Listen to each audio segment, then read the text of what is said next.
Durante una batalla particularmente amarga, un soldado vio una vez más a su terrible camarada en el campo de batalla. Arrojó su pistola a la cara de un enemigo. Lanzó el arma con tanta fuerza que partió la cabeza de su desafortunado rival. En ese momento comenzaron a dispararle al hombre en el campo de batalla desde sus trincheras con ametralladoras. Los proyectiles diezmaron todo a su paso con gran fuerza. Todo menos la criatura, ya que no era humana. Justo ante los ojos atónitos del soldado, la entidad se transformó en un murciélago gigante y destruyó las trincheras de ametralladoras. Varios días después, el joven soldado se encontró con la criatura en su forma humana en el pub. Al principio bebieron en silencio, luego el soldado, sin tener en cuenta su propia seguridad, rompió el silencio. La criatura se presentó como Dean y comenzó una larga diatriba borracha sobre el pasado. El soldado se enteró de que en la plenitud de la criatura había sido un dios del panteón griego. Tras la llegada de una nueva religión que creía en un solo creador, se vio obligado a seguir adelante. Desde entonces, Dean había estado vagando por el mundo tratando de encontrar su lugar en el mundo. Lo que más sorprendió al joven soldado no fue el hecho de que un ser mágico estuviera frente a él, capaz de transformarse en monstruos, sino que era un dios inmortal que claramente tenía un problema con la bebida. En otras conversaciones, Dean habló sobre su familia. Resultó que tenía un hermano gemelo ingenuo y salvaje, Ashur, y él y su hermano provocarían discusiones entre sus padres. Como resultado, la familia se separó y la madre envió a sus dos hijos a la tierra. Dean también le dijo que durante mucho tiempo no había podido encontrar a su hermano. El joven soldado ofreció su ayuda, aunque prácticamente no había nada que pudiera hacer. Se sentía en deuda con su compañero de armas anómalo, que lo había salvado en el frente muchas veces. Dean aprovechó su oferta de ayuda solo en 1953, cuando el soldado había ascendido en el mundo. Ahora la divinidad está contenida en la organización, y sí, Dean es una contracción de Deimos.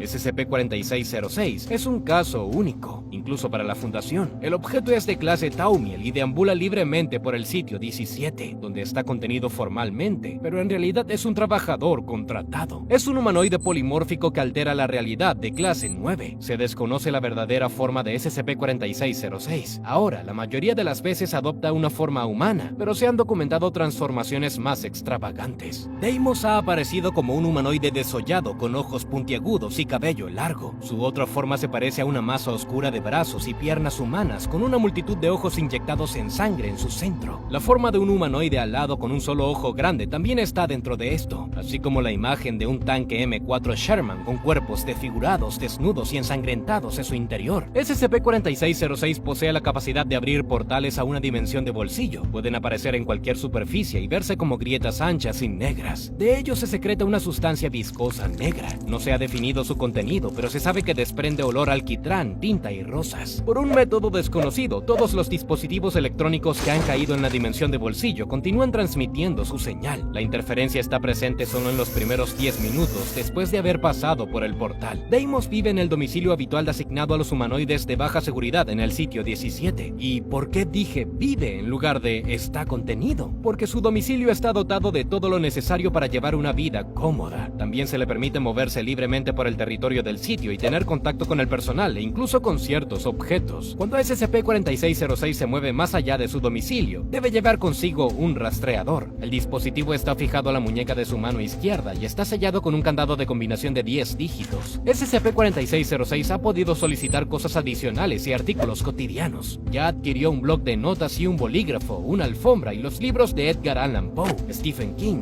y H.P. Lovecraft. El objeto también tiene suscripciones a Time, National Geographic y Bon Appetit. Su solicitud de televisión por cable está pendiente de aprobación. Si recuerdas, el objeto está clasificado como Thaumiel y es un dios inmortal. Entonces, ¿por qué está contenido en tales condiciones? SCP-4606 apareció sin previo aviso en las puertas del sitio 17. Se le concedió una audiencia con un miembro del Consejo de Vigilancia O5-3. Todos los trabajadores que vieron el objeto fueron tratados con amnésicos y se modificaron las cintas de videovigilancia de la sala.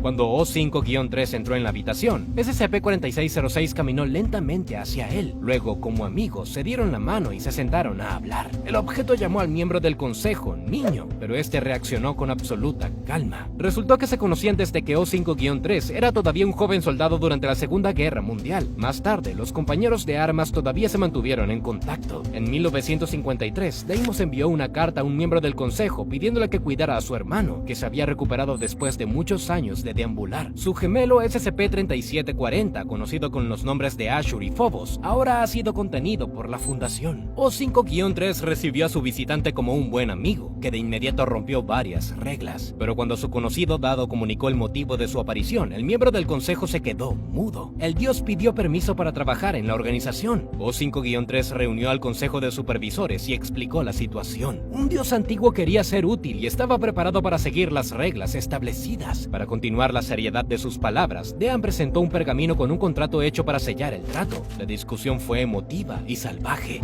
Los miembros del consejo temían el engaño por parte del ser anómalo, pero finalmente decidieron que no podían perder la oportunidad de apoderarse de los poderes divinos. De acuerdo con su contrato firmado, SCP-4606 está obligado a cumplir las órdenes de todos los miembros del consejo, permanecer leal a la Fundación y no abandonar el territorio del sitio por su propia voluntad. Por su parte, la organización le permitió el libre dominio del sitio, el contacto mutuo con el personal y la posibilidad de solicitar cosas comunes. El contrato tenía una vigencia de 5000 años a partir de la fecha de su firma. Después de esto, Deimos fue arrastrado a los asuntos de la Fundación, especialmente cuando situaciones especiales requerían su ayuda. En 2005, el objeto ayudó a una operación contra SCP-4450, cierto sujeto u organización anómala que regularmente extorsionaba dinero de la Fundación. El Consejo de Supervisores llegó para reunirse con los ex miembros de DM-RO-0, que habían desertado a la organización anómala, del lado de SCP-4450. Cuando se transfirió el dinero, Deimos abrió un portal debajo de los pies de los chantajistas y los arrastró a una dimensión de bolsillo. Uno de los drones de la Fundación cayó accidentalmente en el portal con ellos. La cámara del dron registró tentáculos negros arrastrando a los exagentes a través de una puerta. Detrás de esa puerta llegaron los gritos de los miembros de SCP-4450. Luego uno logró escapar. Deimos dijo más tarde que había torturado a los exagentes, pero no había matado a nadie. No hizo ningún intento de responder a las preguntas restantes sobre el incidente. En 2007, SCP-4606 ayudó a apaciguar al furioso Abel, que había comenzado a destruir un sitio de contención. Al encontrarse, las criaturas primero se presentaron, pero SCP-076-2 luego desafió al dios a la batalla. Deimos estuvo de acuerdo y transportó a Abel a una dimensión diferente, arrojándolo a una gran masa de agua. Una figura gigantesca apareció sobre él, acompañada de un ruido atronador que se asemejaba a un coro cantando. Estaba vestido con una luz brillante, su rostro envuelto en fuego ardiente. SCP-076-2 lanzó blasfemias al ser que había aparecido, pero rápidamente lo apaciguó. Ambos objetos regresaron al sitio de contención y Abel voluntariamente regresó a su sala de contención. Deimos incluso tuvo que enfrentarse a la estrella principal de la Fundación, el reptil difícil de destruir. La criatura se había liberado de su cámara de contención y SCP-4606 fue enviado al lugar del incidente. Creó un portal debajo de los pies del reptil y este cayó en un contenedor lleno de ácido ubicado en una copia precisa de su sala de contención. Desde dentro del contenedor comenzaron a formarse criaturas humanoides, todas con rostros de trabajadores de la Fundación que SCP-682 había asesinado. Literalmente se hicieron trizas al reptil y parecían invulnerables a sus ataques. Al regresar de la dimensión de bolsillo, SCP-682 ingresó voluntariamente a su nuevo sitio de contención, y los ataques posteriores para destruir su sala de contención se redujeron en un 10%. Deimos también neutralizó a SCP-2669, una sonda cósmica llamada Keftul-1 que tenía integrada la conciencia de un trabajador de clase D. En algún momento asumió el control autónomo del aparato y lo redirigió a la Tierra. El regreso de Keftul-1 implicó un gran riesgo, por lo que se le permitió a SCP-4606 intentar cargar su propia conciencia en la computadora de la sonda. Sin embargo, 4 miembros del comité de supervisores estaban categóricamente en contra de la idea. Inmediatamente después del intento de Deimos de ingresar a SCP-2660, se perdió la comunicación con ambos objetos. Más tarde, se supo que el dios fue llevado rápidamente a la sonda y estableció contacto con la conciencia del trabajador de clase D. Saludó a su invitado con hostilidad, amenazando con destruirlo. Pero el dios hizo lo que mejor sabía hacer. Evocó sentimientos de miedo y terror, llevándolo a una desesperación total. Después de su regreso al sitio, Deimos afirmó que había hablado agradablemente con el sujeto. La sonda en sí fue descubierta a 15.000 años luz de su ubicación inicial, sin dejar ningún rastro de conciencia dentro de ella. Parece que el antiguo dios del terror está tratando honestamente de ser útil, pero esto me parece demasiado bueno para ser verdad. ¿Tú qué opinas? ¿Deimos tiene planes secretos con malas intenciones? ¿O en realidad está tan aburrido que decidió trabajar para la Fundación SCP? Deja lo que piensas abajo en los comentarios. Y si te gustó este video, dale like. Nos vemos.